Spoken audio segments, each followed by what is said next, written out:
The grand concert hall was the kind of place that smelled like money and old wood. It was massive, with ceilings so high they seemed to disappear into the shadows above the giant crystal chandeliers. Every seat in the house was filled with people wearing expensive clothes and jewelry that sparkled under the bright stage lights.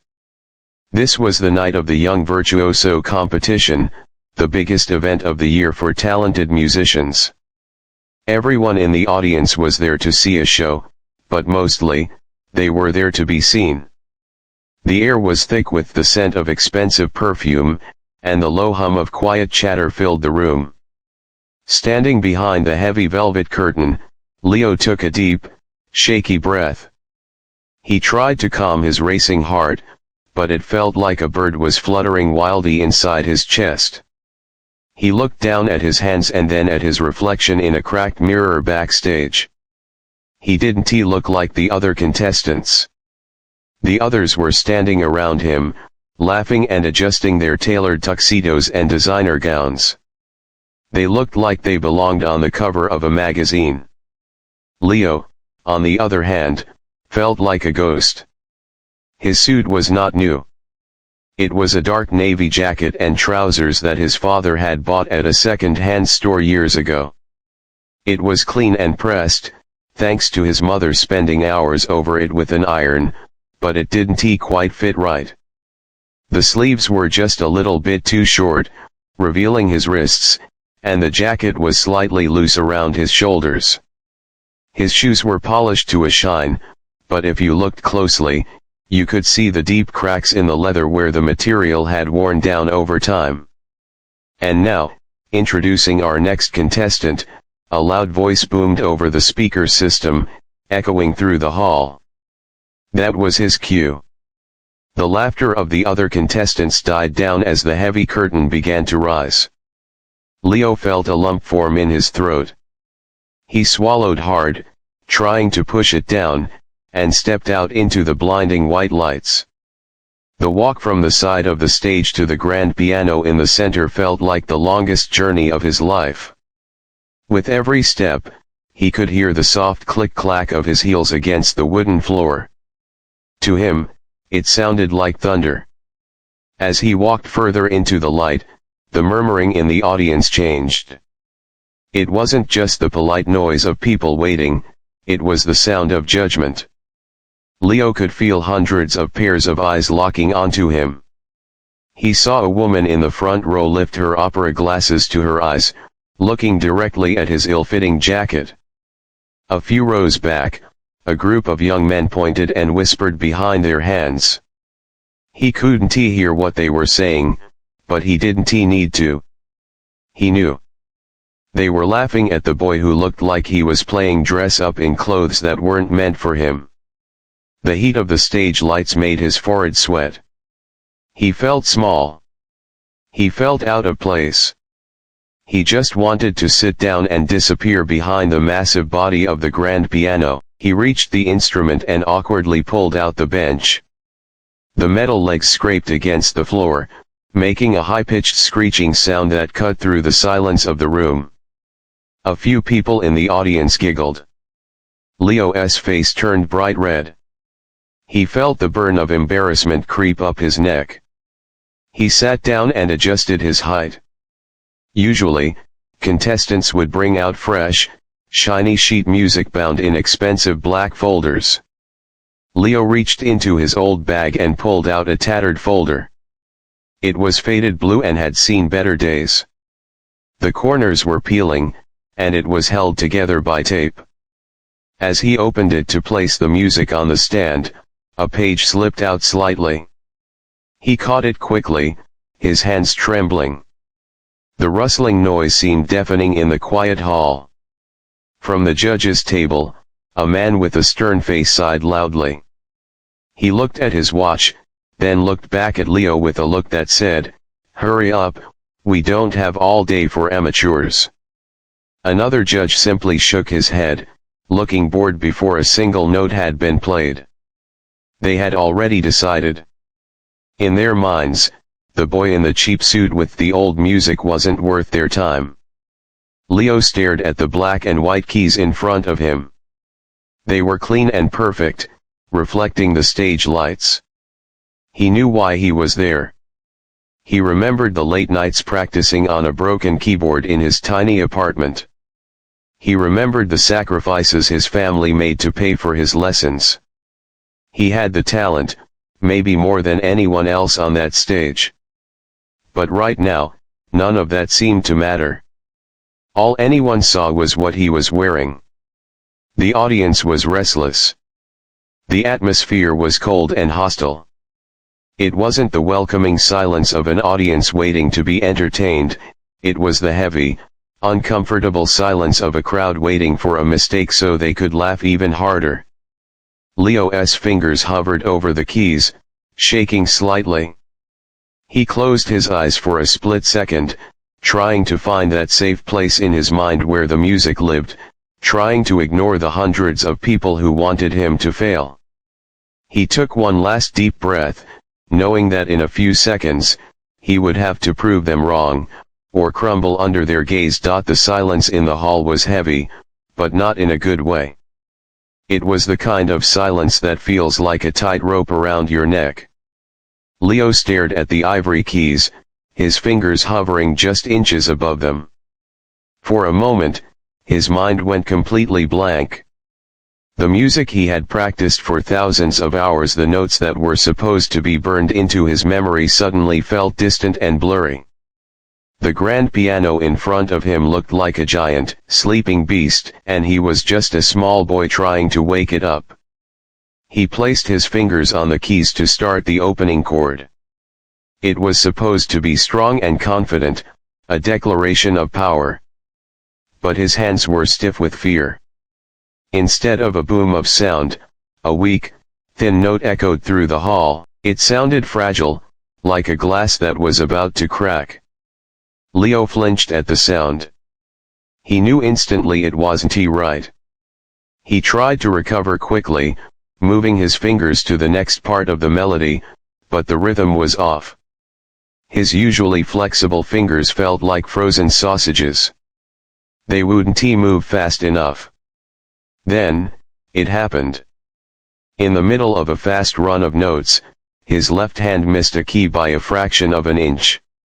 His pinky finger slipped and hit two notes at once, creating a harsh, jarring discord that sounded like a wrong step on a staircase. Clunk. The noise rang out, ugly and sharp in the middle of the beautiful melody. For a split second, time seemed to stop. Leo's heart skipped a beat. He froze, his hands hovering over the keys in panic.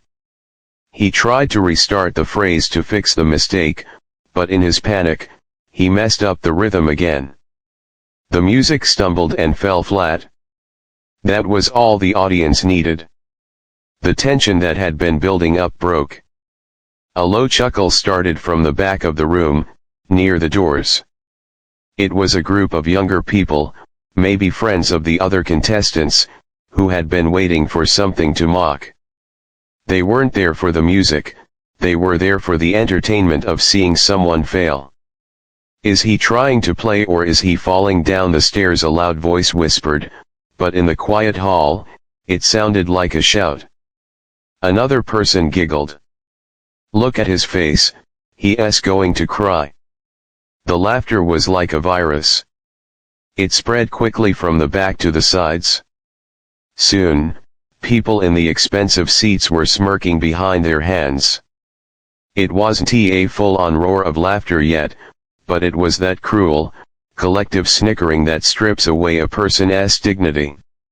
It was the sound of superiority. They were laughing because they felt safe in their seats, watching a boy who didn't belong in their world struggle. Leo's face burned hot. He could feel the blood rushing to his cheeks, making them feel like they were on fire. His ears started to ring, drowning out the sound of his own playing. He wanted to disappear. He wished the floor would just open up and swallow him whole. He didn't dare look up at the audience. He kept his eyes glued to the keys, but the humiliation was washing over him in waves. On the judge's table, the mood was even colder. The man who had checked his watch earlier let out a loud, exaggerated sigh. He didn't try to hide it. He picked up his pen and tapped it loudly on his clipboard, looking annoyed. To him, Leo wasn't a human being with feelings, he was just a waste of time. The female judge next to him leaned over and whispered something in his ear. They both shook their heads. They weren't even looking at the piano anymore, they were looking at the ceiling, bored and dismissive. The message was clear: you are not good enough. You do not deserve to be here. Leo's breathing became shallow and fast. The panic was rising in his chest, squeezing his lungs. His hands were shaking so badly now that he could barely keep them on the keyboard. He tried to push through the piece, to get to the easier part, but the fear had broken his focus. Every note was a struggle. He was fighting the music, fighting the piano, and fighting the terror in his own mind. The beautiful, flowing song he had planned sounded choppy and broken. It was a mirror of how he felt inside, shattered. The mockery from the audience grew bolder. Someone imitated the bad note he had hit, making a goofy noise. Bong. A few people laughed out loud this time. It was a cruel sound, sharp and cutting. Leo felt a tear prick at the corner of his eye. He blinked rapidly, forcing it back. He would not cry. Not here. Not in front of them. If he cried, they would win. They would destroy him completely. But the weight of their judgment was crushing him. He felt like a bug under a microscope, being poked and prodded. He was halfway through the song, but it felt like he had been on that stage for a lifetime. Every second was torture. He could see the snickers on the faces of the front row if he looked up, but he kept his head down.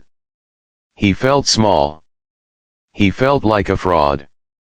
All the hard work, the sleepless nights, the sacrifices, did they mean nothing if he couldn't even play in front of a crowd? He felt like he was letting everyone down: his teacher, his parents, and most of all, himself. The noise in the room was getting to him.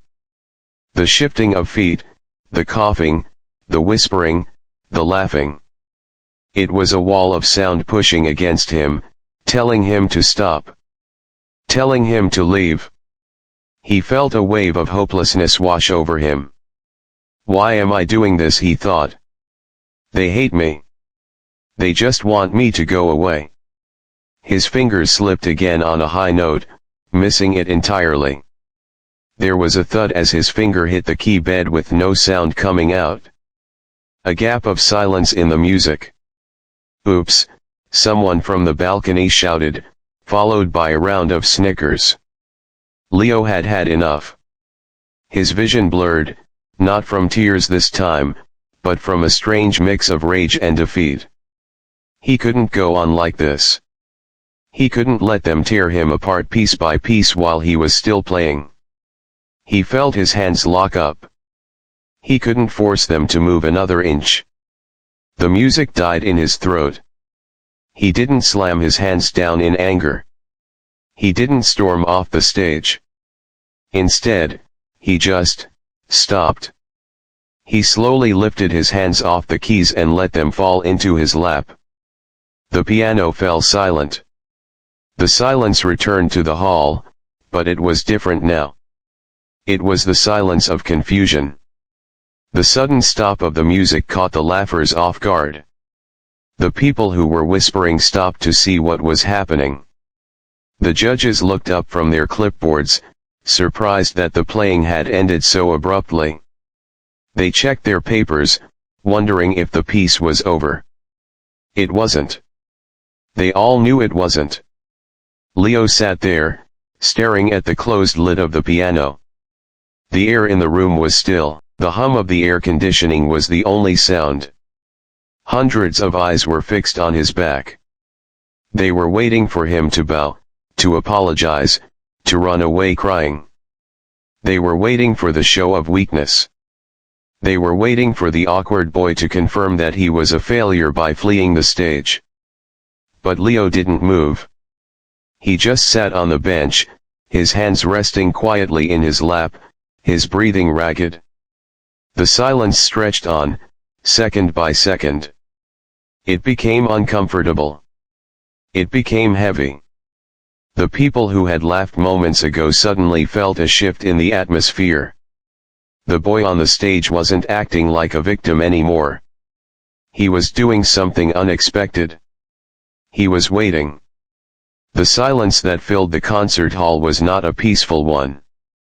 It was heavy, awkward, and suffocating. It pressed down on Leo like a physical weight. He sat on the bench, his hands resting in his lap, staring at the closed lid of the piano. The audience was confused. People shifted in their seats, the leather creaking in the quiet room. A few whispered to their neighbors, asking if the piece was over. Everyone knew it wasn't. The song was supposed to be twice as long. The head judge, a stern man with silver hair, cleared his throat loudly. The sound echoed through the hall. It was not a cough of illness, but a deliberate signal. It meant, "You are done. Get off the stage." Another judge tapped his pen against his clipboard, a rhythmic, impatient ticking sound that felt like a countdown. Leo felt the urge to run stronger than ever. His legs were twitching, ready to stand up and bolt for the exit. If he ran now, he would just be the boy who froze. He would be a joke, a memory people would laugh about at dinner parties. But if he stayed, what would happen? They would mock him more. They would humiliate him. Then, a strange thought crossed his mind, cutting through the panic like a knife. I have already lost. It was a simple realization, but it changed everything. He looked at the judges in their fancy suits. He looked at the audience in their expensive jewelry. They had already judged him. They had already decided he was a failure the moment he walked onto the stage with his worn shoes and his nervous smile. They had laughed at him. They had sneered at him. They had stripped away his dignity. What more could they do to him? They couldn't take his talent, because they refused to see it. They couldn't take his pride, because he had already left it at the door in fear. They couldn't hurt him any more than they already had. He was standing at the bottom of a deep pit, and there were no rocks left to throw down at him. In that moment of complete defeat, Leo found a tiny spark of freedom. If he had already failed in their eyes, he didn't have to play for them anymore. He didn't have to try to please the man with the silver hair or the lady with the opera glasses. He didn't have to play the notes exactly as they were written on the page. He didn't have to be perfect. He decided to play for himself. He decided to play for the music. Slowly, Leo closed his eyes. He shut out the bright lights, the glaring judges, and the sneering faces. He shut out the grand hall and the expensive smell of perfume. In the darkness of his own mind, he saw a different place. He saw his tiny, messy bedroom back home. He saw the rain hitting the window pane. He saw the late nights when the only thing that made sense was the melody in his head. He took a deep breath. It was a shaky breath at first, but as he let it out, his shoulders dropped. He stopped holding the tension in his neck. He stopped caring about what looked right or sounded proper. He just existed in the moment.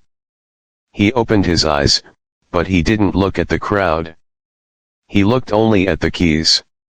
He placed his hands back on the cold ivory. This time, he didn't hover or shake. He placed his fingers down with a firm, confident touch. He wasn't going to restart the piece he had messed up. He wasn't going to apologize. He was just going to play. Leo began to play.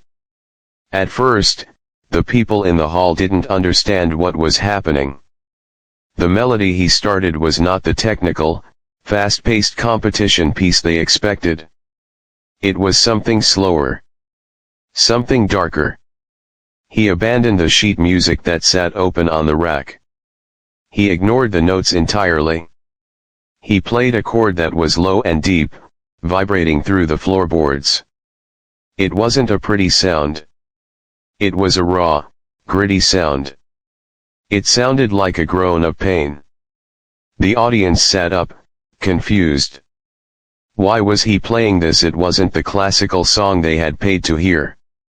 Leo didn't care. He let his left hand pound out a slow, rhythmic beat, like a heartbeat. Then, his right hand began to move. It started slow, picking out notes that were sad and lonely. He was remembering the feeling of being invisible. He was remembering the kids at school who ignored him, the people who looked through him as if he wasn't there. He poured that loneliness into the keys. The music grew. It wasn't perfect. Sometimes his fingers slipped, sometimes a note was slightly jagged. But the feeling behind it was so strong that the mistakes didn't matter. It felt honest. It felt real. The audience stopped whispering. The man in the front row lowered his opera glasses. The sound coming from the piano was not just a collection of notes, it was a story. It was the story of the boy in the cheap suit. It was a story of anger and sadness, but also of hope. Leo began to play louder. He wasn't the shy boy anymore. He attacked the piano. He leaned forward, his face set in a mask of intense concentration. He remembered the laughter from a few minutes ago, and he used it. He played a series of sharp, aggressive notes that sounded like a shout of defiance. He was telling them, I am here. You can't ignore me. The sound swelled, filling every corner of the massive hall. The acoustics, which had made his earlier mistakes sound so terrible, now carried his new melody like a wave. The rich, deep tones wrapped around the audience. The people who had been checking their phones or looking at their watches were now looking at the stage. They were drawn in by the sheer power of the sound. There was no technique here. This wasn't about how fast his fingers could move. It was about the emotion. It was rough and unpolished, like a diamond found in the dirt. It was human. It was messy, but it was beautiful in a way the sterile, perfect performances of the other contestants were not. Leo's hands moved faster now. The music shifted from sad to angry, and then to something triumphant. He was building a wall of sound, climbing out of the pit they had thrown him into. He wasn't asking for their approval anymore. He was taking their attention by force. The judges were confused. One looked at the other, raising an eyebrow. This wasn't how the competition was supposed to go. This wasn't on the rubric. They didn't know how to judge a boy who was playing with his soul rather than his skill. They put down their pens. They stopped tapping their feet. They just listened. Leo hit a high note that rang out clear and pure, hanging in the air like a star. Then, he slammed his hands down on the low keys, creating a rumble that you could feel in your chest. He was pouring every ounce of his being into the instrument. The sweat was dripping from his forehead onto the keys, but he didn't wipe it away. He didn't care. He was free. He had been mocked in front of everyone. He had been humiliated. But now, the piano was singing for him. The silence of the room was gone, replaced by a roar of melody that refused to be ignored. The boy they thought was a nobody was filling the hall with a sound that was undeniable. And for the first time all night, the audience wasn't laughing. They were finally listening. The sound that filled the hall was no longer the polite, careful music of a student trying to please a teacher. It was something else entirely. It was raw, it was loud, and it was angry. Leo's fingers were moving across the keys with a speed and force that seemed impossible for a boy his size. He wasn't reading the notes anymore, the sheet music sat ignored on the rack, fluttering slightly from the wind created by his moving arms. The change in the room was gradual, but it was undeniable. The people who had been giggling and whispering just moments ago slowly went quiet. It wasn't a forced silence, like the kind you give when a teacher walks into a room. It was a stunned silence. They were confused. They had come expecting a clumsy recital, maybe a few moments of pity for the poor boy in the old suit. But what they were hearing now was not pity. It was power. The melody Leo was playing was dark and heavy. It wasn't the beautiful, flowery tune usually played in these competitions. It sounded like a storm. The low notes rumbled like thunder, shaking the floorboards under the audience's feet. The high notes cried out like a siren in the night. He was playing the feelings he had kept locked inside for years: the frustration of being poor, the pain of being ignored, the anger of being mocked. He was taking all the hurt the world had ever given him and throwing it back at them through the piano. In the front row, the woman with the diamond necklace lowered her opera glasses. Her mouth opened slightly, but no sound came out. She had heard thousands of piano recitals in her life, played by the best musicians in the world. But she had never heard anything like this. This wasn't perfect technique. Some of the notes were a little blurry, and the rhythm was wild, uncontrolled. But it was honest. It felt like she was listening to a human heart breaking and putting itself back together all at the same time. The man who had sighed and checked his watch earlier was now frozen. His hand hovered over his clipboard, but he had forgotten to write anything down. He stopped tapping his foot. He stopped looking bored. He was leaning forward in his chair, his eyes fixed on the stage. He realized that the boy he had dismissed as a nobody was actually a force of nature. Leo was in a trance. He didn't see the audience anymore. He didn't see the judges. He didn't see the fancy chandeliers or the velvet curtains. His world had shrunk down to just the black and white keys under his fingers. He felt a heat rising in his chest, a fire that burned away his fear. He was no longer the scared kid in the second-hand suit. He was a giant. He was fighting back with every chord. He smashed his hands down on the lower end of the piano, creating a sound that felt like a physical blow to the chest. Then, his right hand flew up to the high notes, playing a fast, tumbling run that sounded like rain pouring down on a tin roof. The contrast was intense. It was violent, but in a beautiful way. It was the sound of a struggle. The group of young men in the back who had laughed the loudest were now completely silent. They stopped checking their phones. They stopped whispering to each other. They stood there, awkward and still, like children who had been caught doing something wrong. They felt a strange sensation in their stomachs, a mix of shame and awe.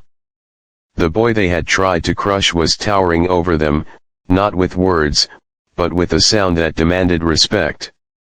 They realized that their laughter was small and petty compared to the massive wave of emotion coming from the stage. The music shifted again. It moved from the dark, thundering anger into something softer, but it wasn't weak. It was a melody of sadness and hope. Leo played it gently, his fingers barely touching the keys, drawing out a sound that was so quiet the audience had to lean in to hear it. The hall was so still now that you could hear the air conditioning hum in the background. Everyone was holding their breath. They were afraid that if they made a noise, the spell would break. In this quiet part of the song, Leo poured out his loneliness. He thought of the empty seats at his kitchen table. He thought of the days he spent alone while other kids hung out in groups. He played that feeling of isolation so clearly that some people in the audience felt tears prick their own eyes. They didn't know his story, but they could hear it in the music. It didn't matter that he was poor. It didn't matter that his suit didn't fit. For the first time in their lives, the wealthy audience members were listening to someone who had nothing to lose, and that made the music incredibly dangerous and beautiful. Leo's face was covered in sweat. His hair was falling into his eyes, but he didn't shake it away. He looked intense, almost fierce, as if he was battling a demon. The muscles in his arms were tight and defined. He was pouring every ounce of energy he had into the instrument. He wasn't holding anything back. He wasn't saving his energy for the second half of the performance or for the next day. He was giving everything right now. The judges were exchanging glances, but they weren't looks of disapproval anymore. They were looks of shock. They knew that technically, this performance was a mess. It broke all the rules of the competition. It was too loud, too fast, too emotional. It was impossible to grade on a scale of 1 to 10. How do you grade a storm? How do you measure the weight of a human soul? They put down their pens completely. They knew that whatever score they gave would be meaningless. Leo began to build the music up again. The soft sadness faded, replaced by a growing sense of triumph. The notes got faster. The volume got louder. He was playing with a joy that was desperate and wild. It was the sound of someone breaking free from chains. The rhythm was driving and relentless, pushing forward like a train rushing down a track. He was running towards something. He was running away from the shadows. The sound filled every corner of the massive hall. It bounced off the walls and the ceiling. The vibrations traveled through the floor and up the legs of the seats, making the audience feel the music in their bones. The rich people in their silk clothes felt it. The snobs in the balcony felt it. Everyone felt it. It was a great equalizer. In the face of this overwhelming sound, everyone was the same. The laughter from before felt like a distant memory. It was impossible to mock this. You could mock a mistake, but you couldn't mock this kind of passion. It was too big. It was too real. The audience was captivated, trapped in the web of sound that Leo was weaving. They weren't bored anymore. They were on the edge of their seats. They were witnessing a transformation. They were watching a boy turn his pain into power right in front of their eyes. Leo didn't hold back. He played a chaotic, beautiful flurry of notes that climbed higher and higher, stretching the piano to its limits. He was no longer the scared boy who walked onto the stage minutes ago. He was a master of his craft, but a master who played with his heart, not just his hands. The music was a shout to the universe, a declaration that he existed, that he mattered, and that he would not be silenced. And the whole world, for that brief moment, stopped to listen. Leo's hands came down on the final chord with every ounce of strength he had left.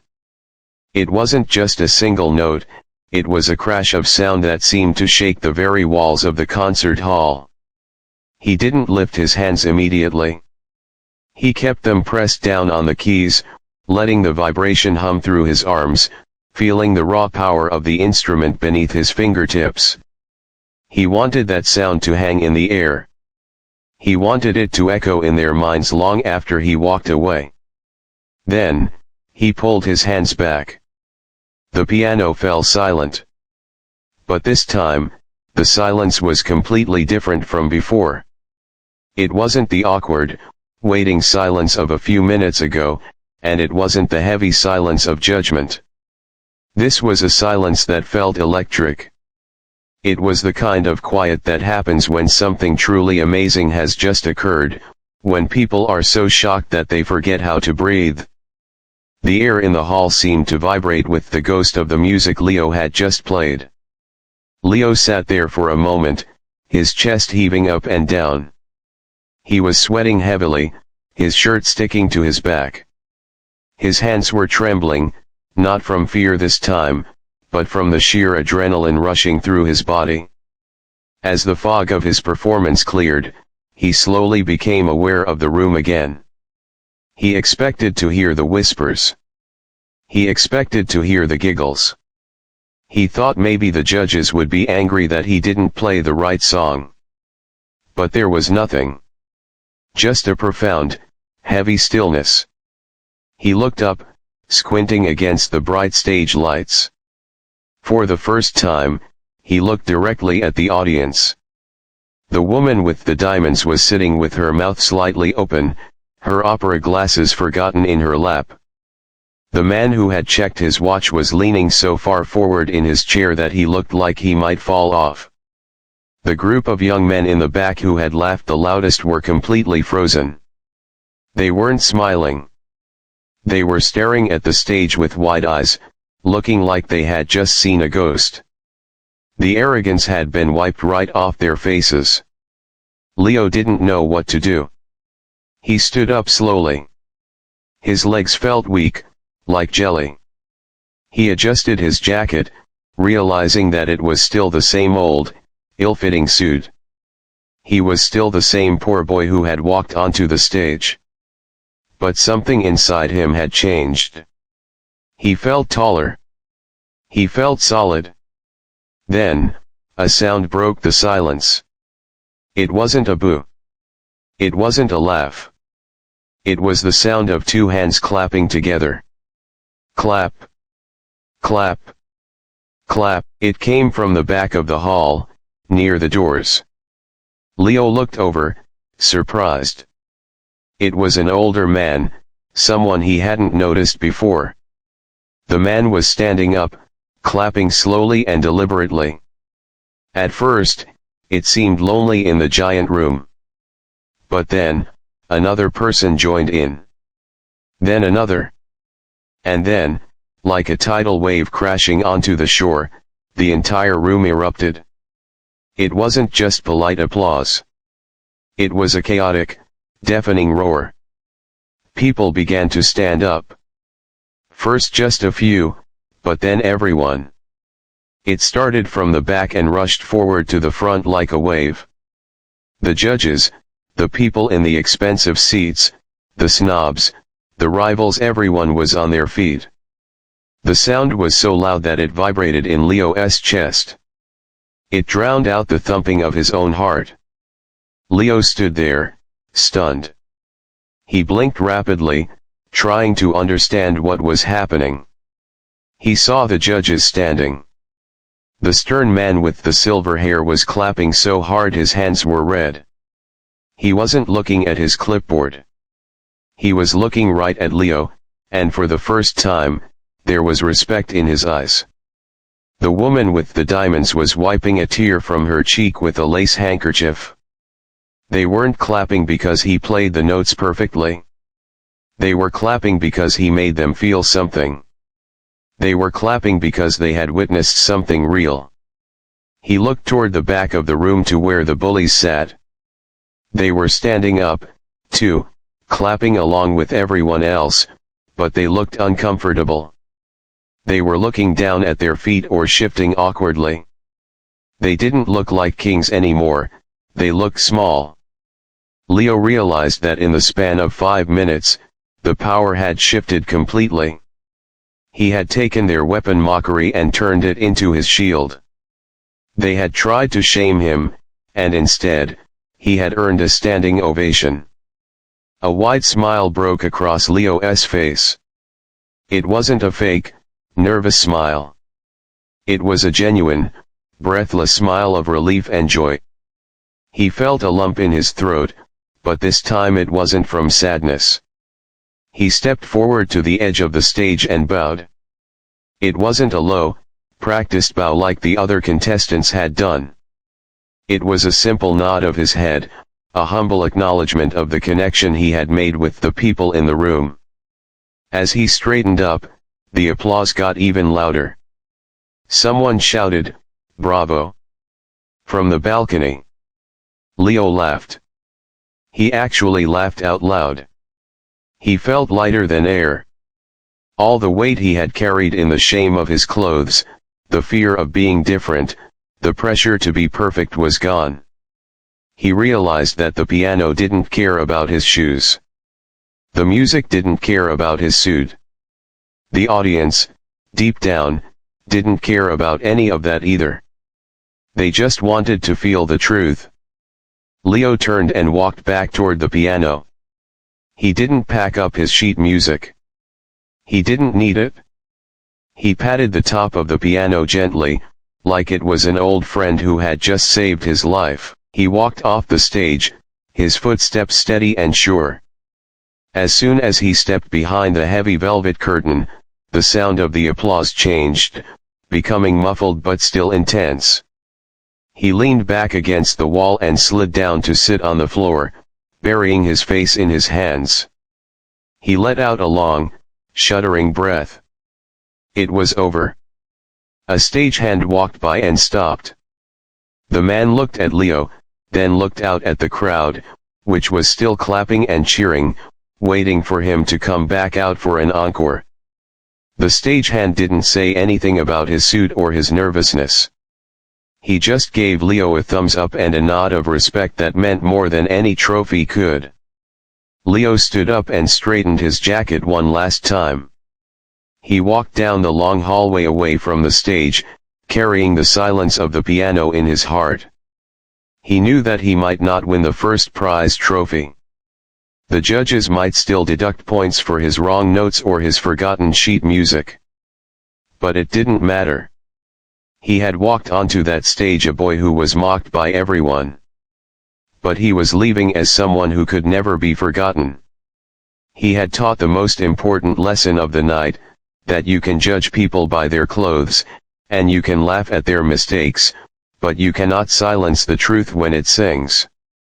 The piano had fallen silent, but the echo of what he did would last forever.